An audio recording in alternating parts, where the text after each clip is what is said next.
We've covered a lot of disasters, and for many of them, we kind of have a playbook. Rick Hirsch worked at the Miami Herald for 42 years. But on the morning of June 24th, 2021, even a veteran like Hirsch was in disbelief. We know what we're going to do when a hurricane is approaching, and we know what we're going to do when it's supposed to make landfall. Surfside was different.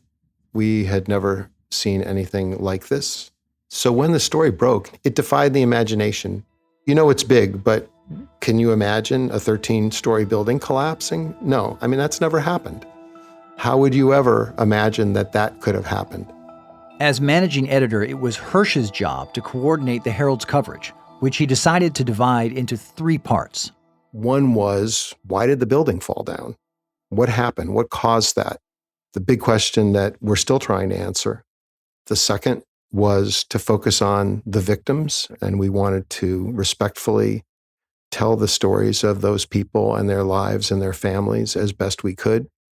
And the third aspect, and this was the breaking news story, to report deeply on the search and rescue effort and the day in, day out at the site. For that, Hirsch called senior editor Dave Wilson.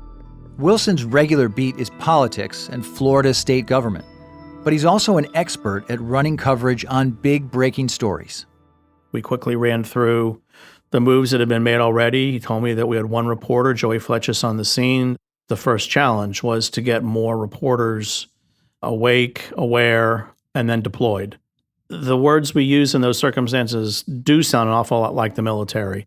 We are mustering troops. We are deploying our resources. We are trying to cover the landscape of everything. I'm not going to call it a battlefield, but that image is in my head.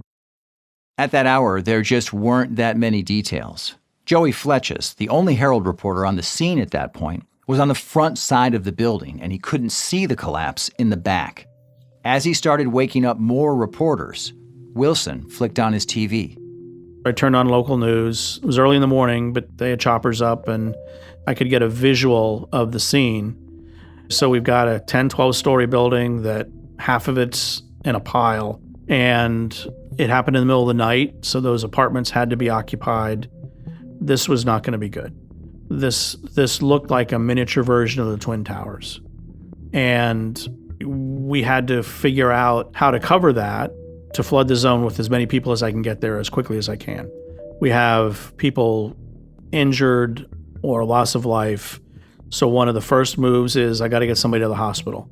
I was able to reach Doug Hanks, our County Hall reporter. If you get a call from Dave Wilson at 6 a.m, something bad has happened.